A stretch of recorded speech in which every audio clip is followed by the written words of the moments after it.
Previous class में average value का derivation किया था। आज हम करेंगे root mean square value of current.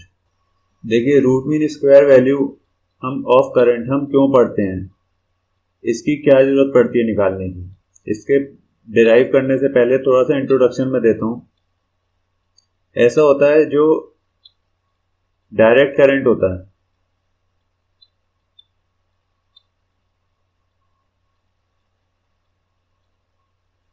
ये डायरेक्ट करंट जब फ्लो करता है एमीटर से या गैल्वेनोमीटर में से, तो इसको हम कैसे मेजर करते हैं।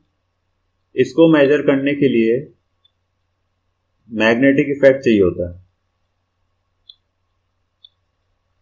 गैल्वेनोमीटर में जितना करंट फ्लो करेगा उसी हिसाब से टॉर्क डेवलप होगा, NIAB sin थीटा, और गैल्वेनोमीटर की कॉइल घूम जाएगी जिससे कि वहां पे पॉइंटर घूम जाता था। तो इस तरीके से मैग्नेटिक इफेक्ट की हेल्प से हम करंट मेजर करते थे। बट ऑल्टरनेटिंग करंट में ये प्रॉब्लम आ जाती है कि वहां पे मेजरमेंट नहीं हो पाता। तो ऑल्टरनेटिंग करंट को मेजर करने के लिए हमें हीटिंग इफेक्ट का यूज करना पड़ता है। अब वहां मेजर क्यों नहीं हो पाता, ऑल्टरनेटिंग करंट में क्या प्रॉब्लम आती है। जैसे देखिए, ये जो कॉइल है इसमें सपोज करंट ऐसे फ्लो हुआ, तो इस कॉइल में रोटेशन हो जाएगा, ये पार्ट ऊपर ये पार्ट नीचे आएगा।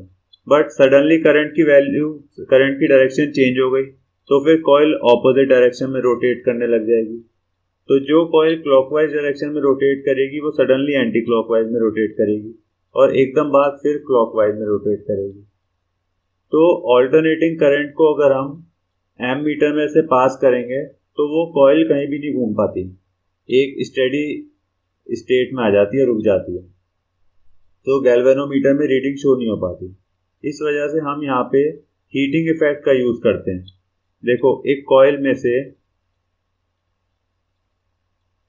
ये कॉइल है सपोज, इस कॉइल में से करंट ऐसे फ्लो हो या फिर ऑपोजिट डायरेक्शन में फ्लो हो, दोनों ही कंडीशन में हीट तो ऐड होती जाएगी। हीट तो दोनों ही कंडीशन में ऐड होती जाएगी, किसी भी डायरेक्शन में करंट फ्लो होगा। रूट मीन स्क्वायर वैल्यू के कुछ नाम और भी होते हैं। इसको हम एक तो IRMS से डिनोट करते हैं, इसके अलावा इसको हम इफेक्टिव वैल्यू भी कहते हैं, effective value of current.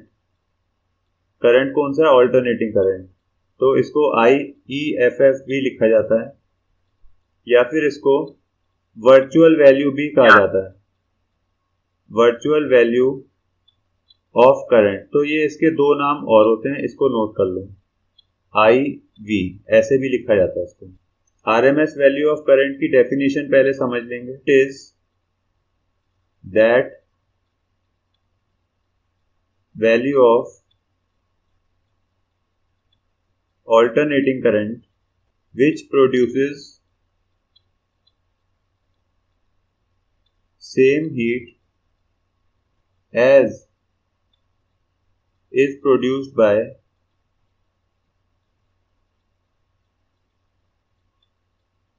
direct current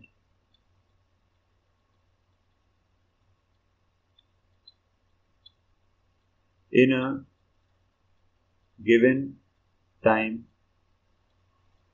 interval and same circuit. It is that value of alternating current which produces same heat as is produced by the direct current in a given time interval and same circuit. इसका मतलब RMS value of AC उस direct current को कहते हैं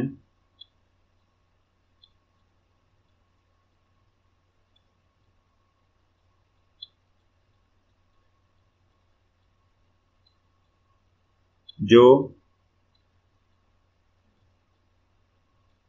given time में same heat produce करता है। देखो, इसमें एक एसी सर्किट बना लेंगे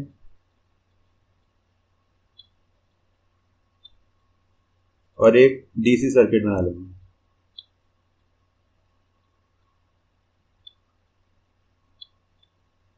एसी सर्किट में हम एक एसी सप्लाई यूज करेंगे, E is equal to E naught sine omega T, और एक रेजिस्टेंस लगाएंगे यहाँ पे R।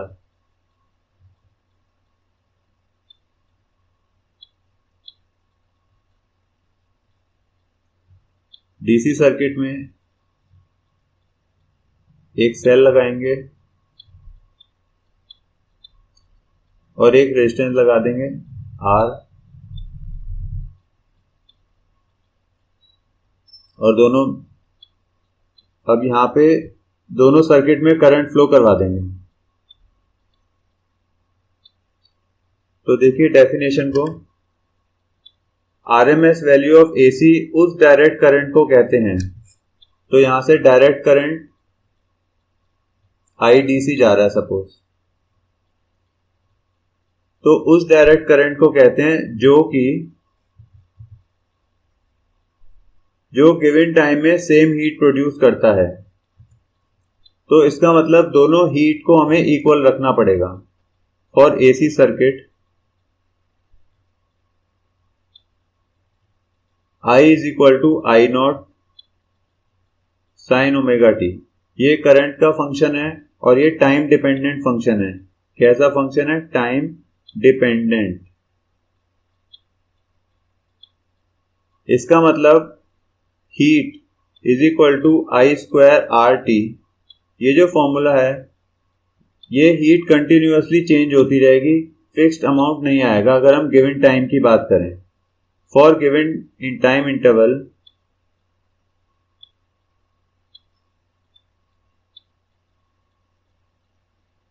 H is equal to I square RT is not constant।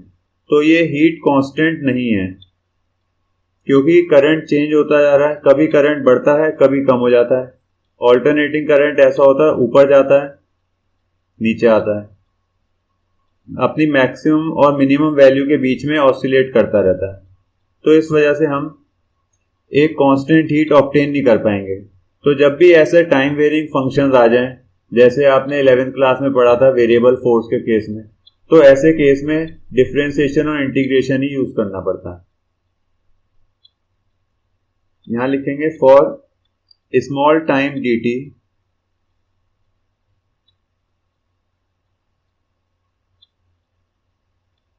amount of heat produced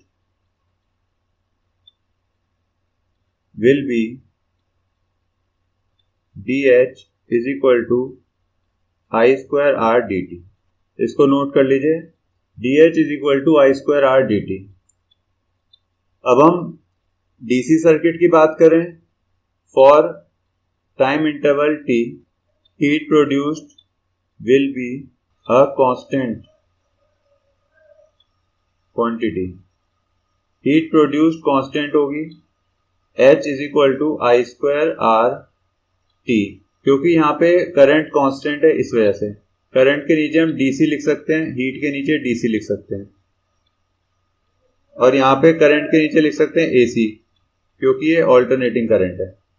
ऐसी हीट के नीचे भी हम AC लिख सकते हैं क्योंकि ये AC सर्किट से प्रोड्यूस हो रही है। एक्चुअली इसमें क्या होता है, हीट के थ्रू हम करंट को मेजर कर सकते हैं। दोनों सर्किट से हीट निकाल देंगे और फिर वहां से DC करंट निकालें, मतलब डायरेक्ट करंट निकालेंगे, और वो ही करंट बराबर हो जाएगा RMS वैल्यू के। तो ये हमारा AC सर्किट चल रहा है।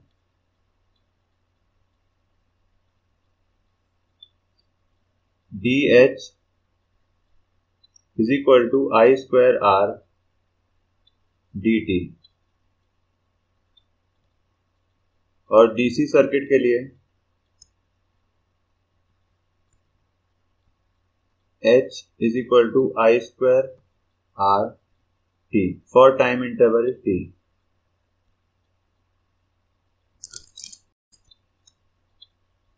We know that IAC is equal to I naught sin omega t alternating current का फंक्शन होता है. जैसे ऑल्टरनेटिंग EMF निकाली थी E is equal to E naught sine omega T, इसको ही डिवाइड कर दिया अगर हम R से तो हमारे पास आ जाएगा करंट का फंक्शन आई नॉट साइन ओमेगा टी. तो ये इस तरीके से ऑल्टरनेटिंग करंट इसमें पुट कर देंगे. DH is equal to I naught sine omega T square R dt.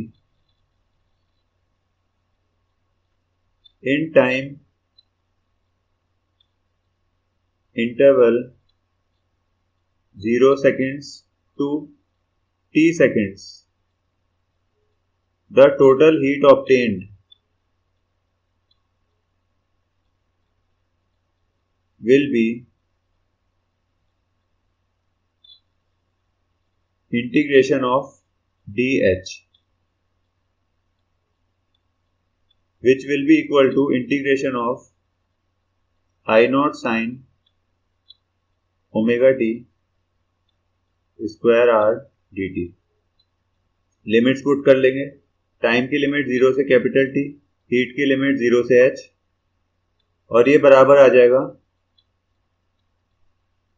H is equal to, अब जो जो चीजें कांस्टेंट है वो बाहर कर देंगे. आई नॉट स्क्वायर R कांस्टेंट है, बाहर चला गया. अंदर बचा sign square omega T dt 0 से t. ये कौन सी हीट है? AC सर्किट की. और DC सर्किट की हीट हमने यहाँ राइट को लिखी हुई है. अब इन दोनों हीट्स को हम इक्वल कर देंगे क्योंकि यहीं से हमें फिर RMS वैल्यू निकालनी है. और RMS वैल्यू निकालें कैसे? इक्वेटिंग बोथ the formulas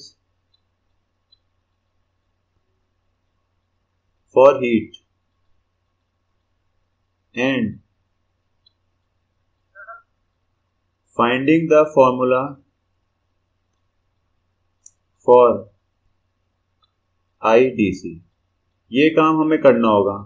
हमें डायरेक्ट करंट का फॉर्मूला तैयार करना होगा और इसी डायरेक्ट करंट को फिर हम RMS वैल्यू ऑफ करंट कहेंगे.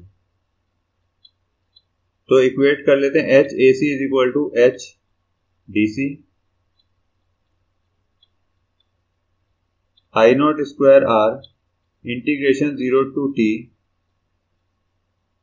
Sign square omega T dt is equal to I DC square RT. भाई ऑल्टरनेटिंग करंट को हम डायरेक्टली नाप सकते हैं, बट जितनी वो हीट प्रोड्यूस कर रहा है उस हीट को नाप सकते हैं. और उतनी हीट प्रोड्यूस करने के लिए जितना डायरेक्ट करंट चाहिए था वो डायरेक्ट करंट हम नाप सकते हैं. तो उस डायरेक्ट करंट की वैल्यू को ही हम ऑल्टरनेटिंग करंट की वैल्यू मान लेते हैं. यदि हम IDC निकाल लें तो इसका मतलब हमारे पास RMS वैल्यू आ जाएगी करंट की, क्योंकि हीट हमने बराबर रख दी. जितनी हीट ऑल्टरनेटिंग करंट प्रोड्यूस कर रहा है उतनी हीट डायरेक्ट करंट प्रोड्यूस कर रहा है. तो वो डायरेक्ट करंट की वैल्यू क्या है वो वैल्यू हम निकालने जा रहे हैं. तो अब इसमें आगे चलते हैं. R कैंसिल हो जाएगा.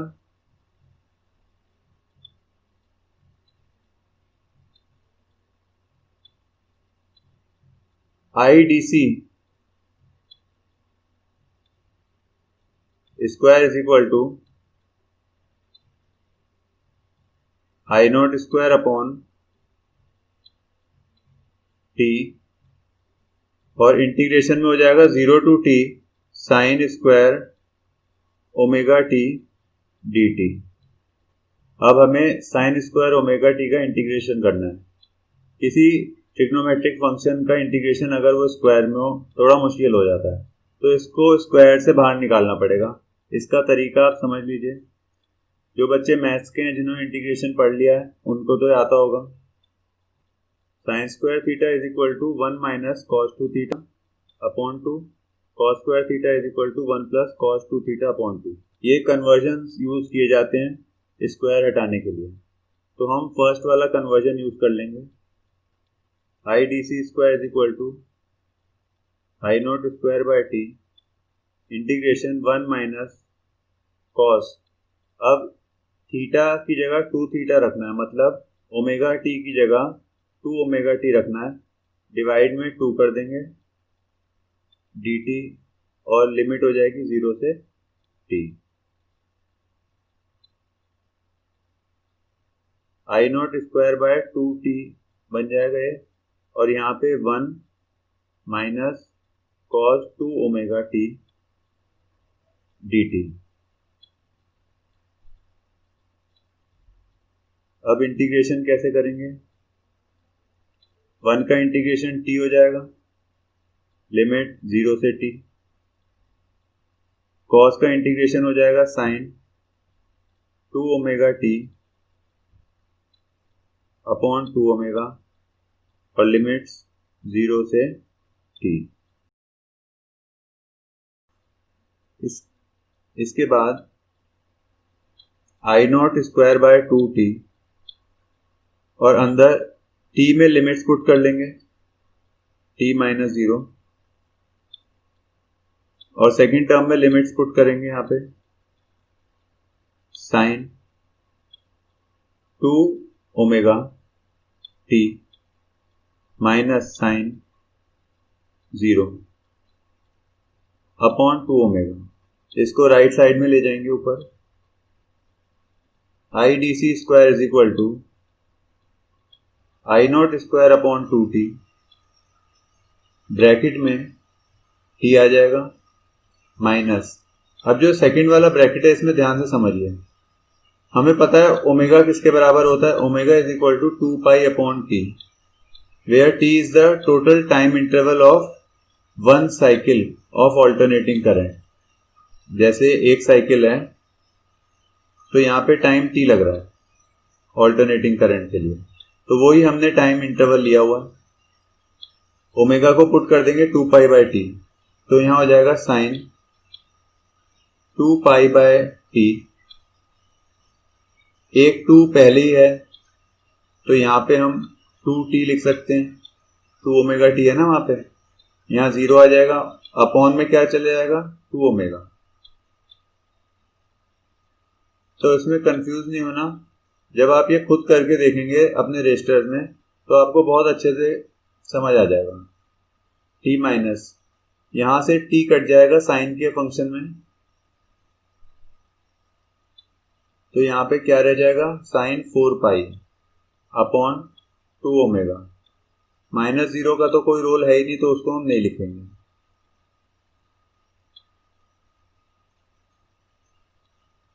साइन 4 पाई की वैल्यू 0 होती है,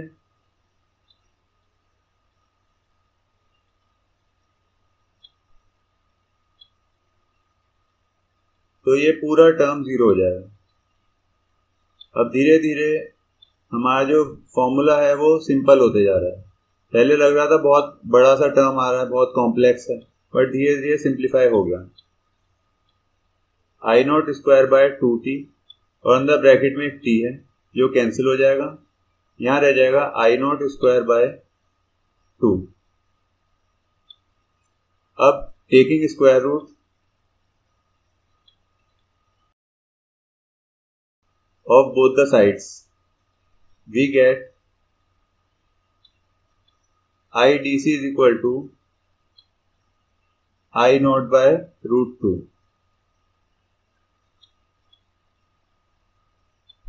तो ये वो वैल्यू है डायरेक्ट करंट की जिस वैल्यू पे ऑल्टरनेटिंग सर्किट में उतनी हीट डेवलप होती है जितनी डायरेक्ट करंट के सर्किट में हीट डेवलप हो रही है। इसी डायरेक्ट करंट की वैल्यू को हम आरएमएस वैल्यू मान लेते हैं। तो आईडीसी की वैल्यू आ गई आई नॉट बाय रूट 2। इस आईडीसी को ही हम IRMS कहेंगे। तो IRMS is equal to IDC, IRMS is equal to I0 by √2।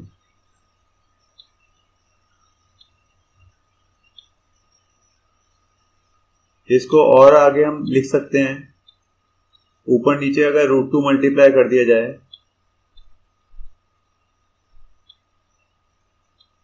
तो ये बन जाएगा √2 upon 2 I0 is equal to 1.414 upon 2 I0, और ये बराबर हो जाएगा 0.707 I0।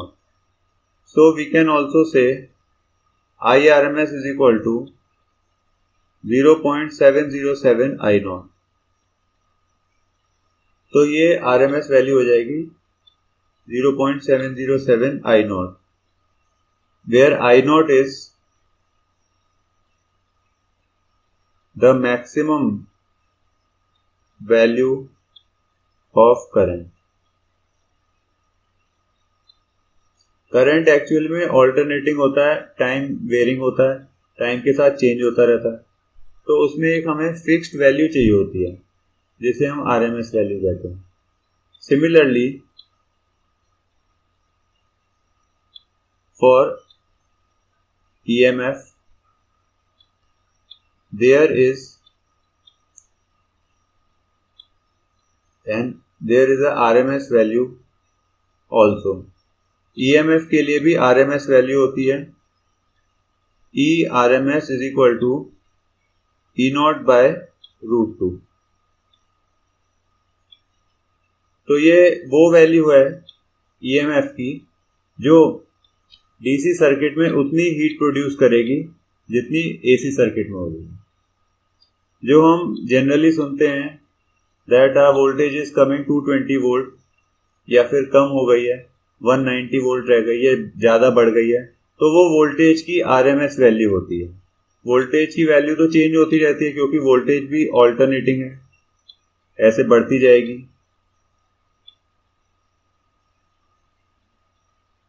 तो टाइम के साथ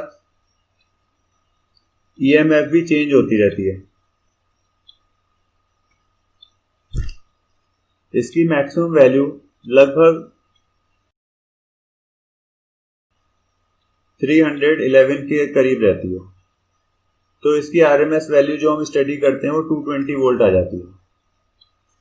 आप RMS वैल्यू 220 वोल्ट पुट करके मल्टीप्लाई कर सकते हैं √2 को, मैक्सिमम वैल्यू आ जाएगी।